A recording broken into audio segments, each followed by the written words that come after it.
6 years ago, a young girl named Nico Wakatsuki said goodbye to her childhood friend, Morihito Otogi, or Moi-chan for Nico. With stars in her eyes and a broom in hand, she vowed to become an amazing witch and promised they'd meet again.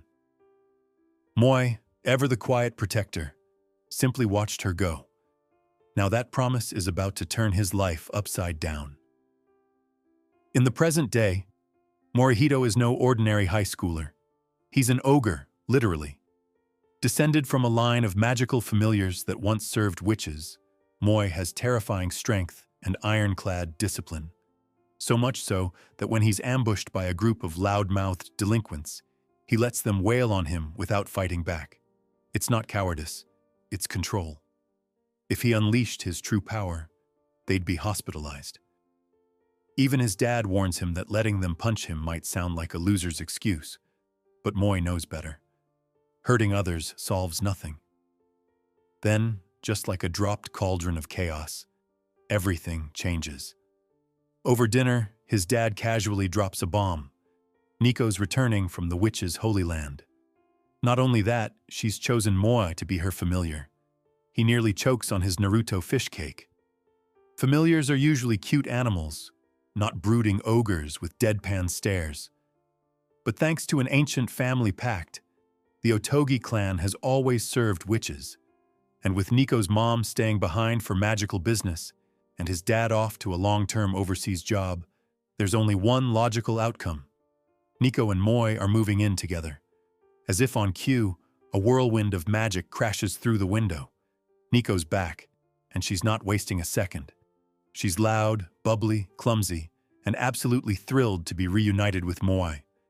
She's also still very much in love with him, though Moi remains as stoic as ever.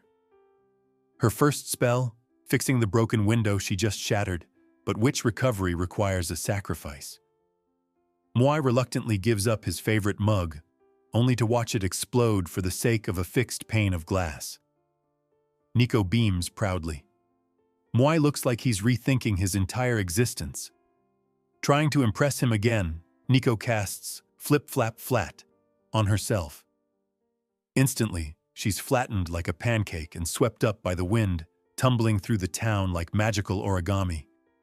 Moi sprints after her, only to find her wedged inside a sidewalk crack, with the spell's time limit ticking down.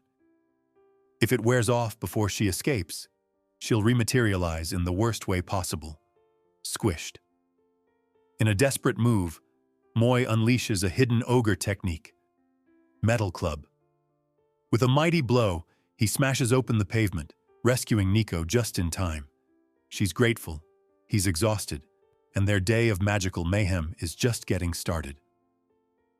Later that day, Nico uses another spell, Super Light, to help Moi carry groceries. The bags become featherweight, but there's a side effect. The magic makes him act lighthearted too. Suddenly, the usually stoic ogre turns into a flirtatious goofball, cracking jokes and hitting on Nico with sparkling eyes and cheesy lines. She's equal parts horrified and intrigued. Then, a real emergency strikes. A nearby house catches fire, and a woman is trapped inside. Nico hesitates, but remembers her mother's teachings. A witch's magic is meant to help others. She takes off on her broom, and Moi leaps into the flames to carry the woman out. But the broom can't hold three. They're going down, fast. "Cast super light on me," Moi yells. Nico obeys. Instantly, they become weightless and float safely down, even if Moi's new personality is now party animal with wings. He cheers, flirts with the rescued woman, and even tries to get her number mid-air. Nico sighs.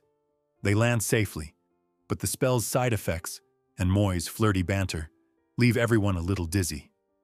Back home, the magical duo discusses the future.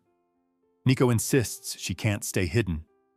Witches stabilize their power by helping people and building connections. Isolation leads to darkness. Moi listens, and for once, agrees. As her familiar, he'll protect her, train his ogre powers, and support her dream of becoming a great witch, even if her magic causes more problems than it solves. That night, Nico thanks Moi for everything. She's amazed at how strong and kind he's become. Unbeknownst to her, there's a dark cloud hanging over their reunion. Her mother, an oracle, foretold a disaster that will strike Nico within a year. The only hope of survival? A protector. A familiar. That's Moi's true mission. As the moonlight filters into their shared home, Nico, half asleep, mumbles something under her breath. Moi. I love you. Was it a dream? A spell? A confession? Moi stays quiet, but his heart skips a beat. And so begins this chaotic, magical cohabitation between a clumsy witch girl in love and her reluctant ogre bodyguard, bound by fate, an ancient pact, and a looming prophecy that threatens everything. Thanks for watching. If you're hooked and want to continue the magical journey in Part 2, make sure to subscribe and turn on notifications so you don't miss the next recap.